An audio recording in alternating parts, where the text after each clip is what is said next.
Quero me apresentar. Meu nome é José de Freitas Filho, sou casado, tenho 4 filhos e 7 netos. Moro aqui em Campinas. Fiquei muito feliz e até envaidecido com o convite que a secretária de Cultura e Educação, a Ana Paula, me enviou para que eu fizesse algum depoimento a respeito do trabalho que foi feito aqui na estação da Ferrovia da Mujan. Creio eu que sou um dos últimos remanescentes que aqui trabalharam. Eu iniciei a minha carreira, creio que em 1962, fui como estagiário, depois fui nomeado como telegrafista aqui mesmo, onde eu trabalhei um bom período. E em 1969, por um concurso, fui transferido para Campinas para trabalhar na Central de Controle de Tráfego de Trens, onde eu consegui o ápice da carreira na sequência do meu trabalho em Campinas. Ter iniciado a carreira em Monte Santo me traz imensas e inesquecíveis recordações.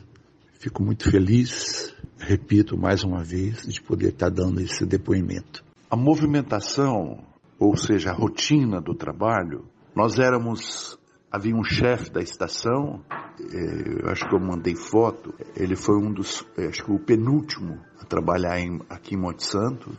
Nós éramos 3 telegrafistas e 3 trabalhadores. Esses trabalhadores eram um tipo de serviçais, manobradores, enfim, era um pessoal que se pode-se dizer que pegava a mão na massa. Tá?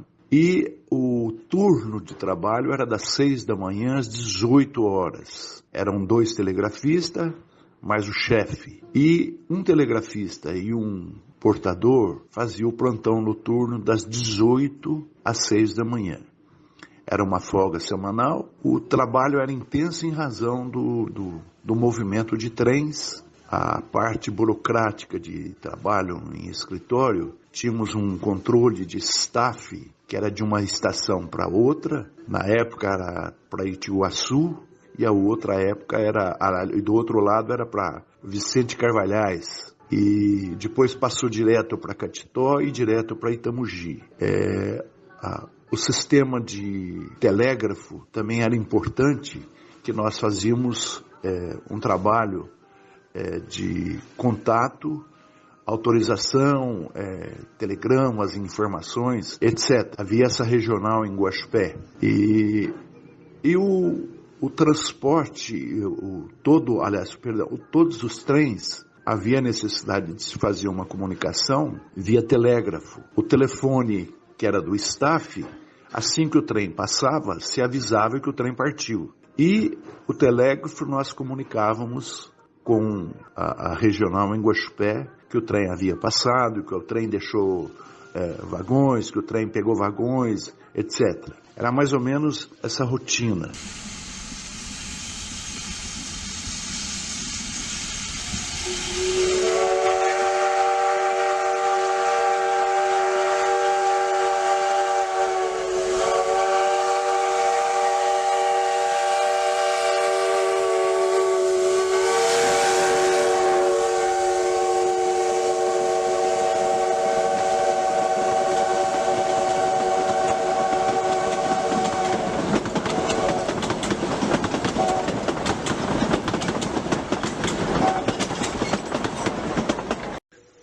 Tem alguns casos, para a época, pitoresco e hilariantes. Na época, a mercadoria chegava via trens de carga. Não havia transporte rodoviário. Mesmo porque, para sair de Monte Santo, destino a Mococa, só se fosse por um milagre de São Benedito. Mas houve um caso que eu me lembrei.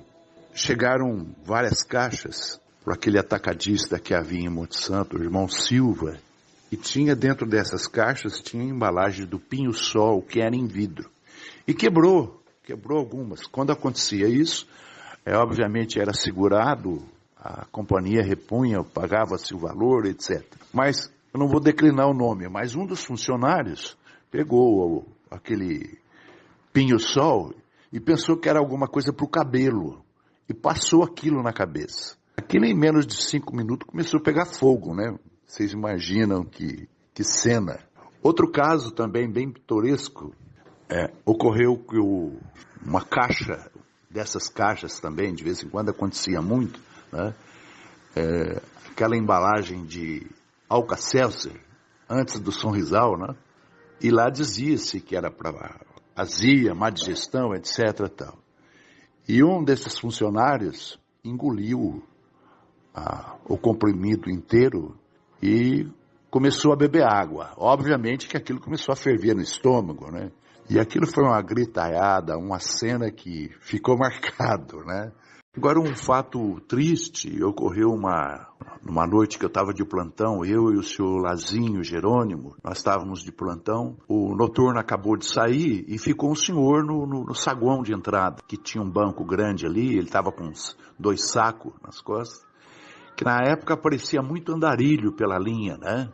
Aí nós dissemos para ele, falou, aqui não pode dormir, o senhor passa do lado de fora, é coberto, ali fora não tem problema nenhum, mas aqui dentro é proibido. E ele prontamente saiu, foi e se ajeitou por lá. Passado 2 dias, houve o caso daquela morte dos meninos lá perto do Matadouro, que foi um caso muito triste para o nome de Monte Santo. E a pessoa, ele não era, obviamente, de Monte Santo, né? Esse é o caso. Ele foi pego depois próximo a Mugimirim, se descobriu os crimes que ele já havia cometido. E quem descobriu aonde os meninos estavam mortos foi um trem de carga, o maquinista olhou passando ali próximo a casa de conserva lá do pessoal, e ele regressou, ele deu uma ré, regressou até a estação e comunicou que todo mundo já sabia disso. Comunicou, aí a polícia foi atrás, etc. Aí todo mundo já sabe mais ou menos como é que é.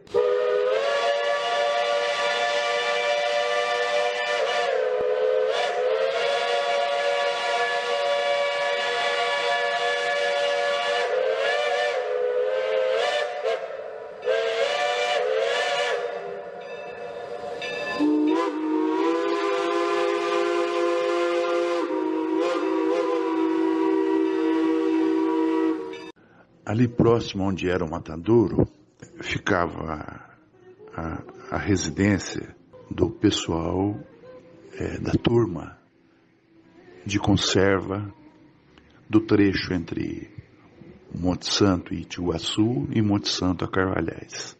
Eram 5 famílias que se dividiam lá necessariamente com as residências que por lá haviam. Acharam, quando construíram as casas, acharam uma mina de água grande, uma água muito cristalina, então fizeram a caixa d'água por lá.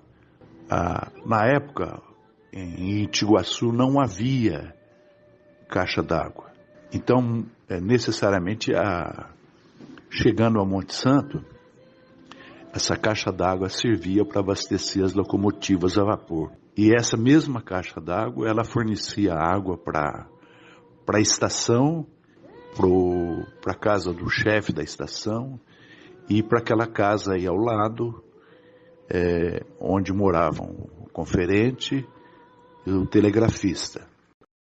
Eu quero agradecer de antemão a secretária de Educação e Cultura, a Ana Paula, ao prefeito e a todos os envolvidos nesse grandioso projeto.